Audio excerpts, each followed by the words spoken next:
उत्तर प्राप्त है और उत्तर की तरफ ध्यान आकृष्ट करना चाहूंगा कि जननायक कर्पूरी ठाकुर मेडिकल कॉलेज मधेपुरा कमिश्नरी का एकमात्र सरकारी मेडिकल कॉलेज है। काफ़ी बड़ा इंफ्रास्ट्रक्चर है, हमको लगता है कि 800 करोड़ से ज़्यादा का इंफ्रास्ट्रक्चर खड़ा है। और महोदय, इसमें मेरा उत्तर में भी माना गया है कि चिकित्सक के 232 पद हैं, उसमें मात्र 40 कार्यरत हैं, लेकिन उसमें लिखा गया है कि समुचित इलाज हो रहा है। तो ये परस्पर विरोधाभासी तथ्य है। दूसरा लिखा गया है कि तकनीशियन और जांच वाले के पद इतने हैं और वहाँ जांच भी हो रही है।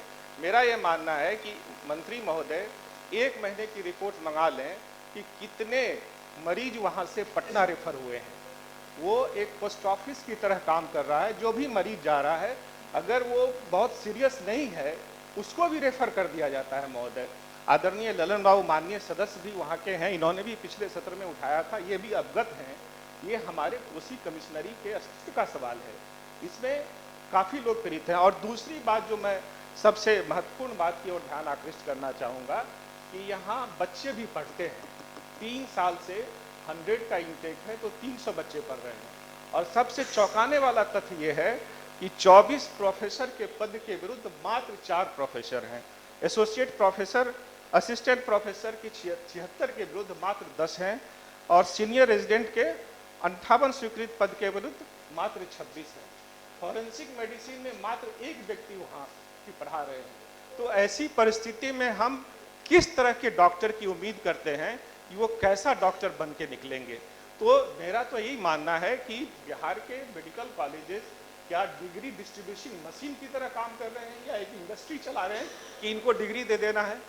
महोदय, मेरा एक सुझाव भी माननीय मंत्री जी को होगा कि जब तक उन्होंने कहा कि प्रोफेसर की नियुक्ति प्रक्रिया अधीन है, मैं मानता हूं कि प्रक्रिया अपना समय लेती है और प्रक्रिया अधीन है तो समय लेगी ही, तब तक के लिए स्थानीय स्तर पर भी पढ़ाने वालों की व्यवस्था हो, ताकि ये जो बिहार के डिफरेंट मेडिकल कॉलेजेस हैं उसमें समुचित पढ़ाई हो। नहीं तो ये बिहार के लाखों करोड़ों लोगों के स्वास्थ्य का सवाल है और ये बड़ा महत्वपूर्ण विषय है महोदय। धन्यवाद।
ठीक ठीक। एक बस आग्रह होगा कि इस प्रक्रिया को अपने स्तर से थोड़ा जल्दी करवाया जाए ताकि। ठीक। माननीय सदस्य श्री सर्वेश कुमार जी।